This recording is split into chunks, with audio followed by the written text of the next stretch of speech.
So, Rashad, what brings you to RevX in New York City? So my company has been working with Domino for almost 2 years. We've been working to build a centralized MLOps like platform, like a single place you can do it all, and liked a lot of what I saw from them and working with them. And then they were having this conference. The talks look pretty good, so here I am. Are you based locally? Yeah. I live in Brooklyn. Yeah, it's It took really. me it took me 25 minutes door to door to get Oh, from where I live out my apartment door to this facility. okay. It Yeah, took me about an hour and a half, if not more, but it was well worth it, right? it's The worth it. sessions were really insightful. Yeah. I think the whole event was so well put together. But I want to hear your perspective. What session stood out for you the most? I liked the session with the board member. One thing that stood out to me, the board members tend to speak at the highest level, and it's the level that I try to think at. It's the level that I aspire to think at. And one of the first things that Eileen said was that they see a lot of experiments, but few of them are tied to the strategic goals of the company. Now, that's something that I've seen, and everyone I talk to, no matter what their company is, Yeah. unless they're like an AI first startup, they have the same problem.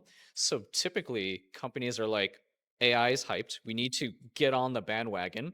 There's very much a feeling of FOMO and missing out. And so they're like, okay, we're going to like provide some licenses and you guys should mess around with it and do something valuable. And they do that. And what they are not doing is necessarily thinking creatively about how to get value to actually change the way they're doing things. What they think about it at first is like doing what they do now, Yeah. but faster and more efficiently. So they think about efficiency and productivity gains.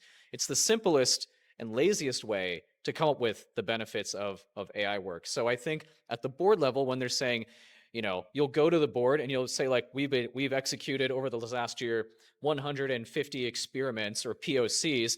They'll be like, all right, how many of them went to production? What's the value of those things? Like, how is it going to change the way that we operate? That's what the board's thinking about. That's what the C-suite is thinking about, and that's like the disconnect with, I guess, the way that AI has been rolled out a lot, and Hmm. then what people are really looking for from it.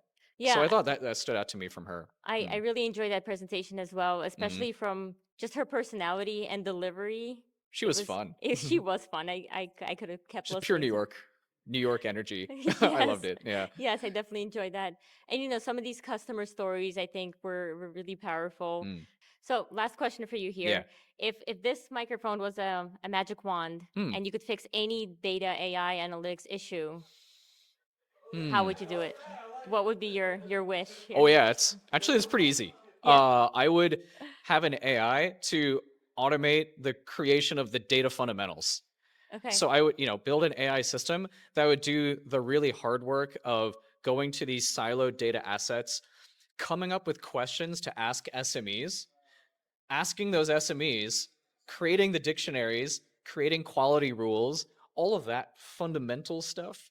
If an AI could do that, then you could really accelerate the path to value for the AI initiatives, Mhm. data science projects, the dashboards, the consumption layer, because the most expensive parts of data projects are typically these things. They're related to the data quality, finding the data, getting access, like merging them together in the right way, and understanding enough of the business context to do that. Yeah. To do that, there's usually very small nuances in the data set. Like, does this value that's called this mean the same as that value that's called something really similar, or is it subtly different because it comes from these teams and there's history?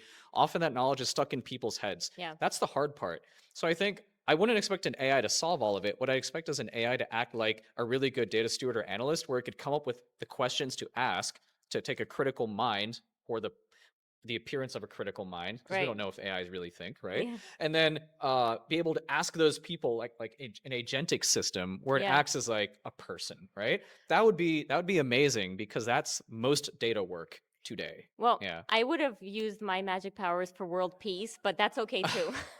Damn it. Anyways, Rashad, Thinking about problems thank you so here. much for your time here today. Cheers. Thanks. Clink.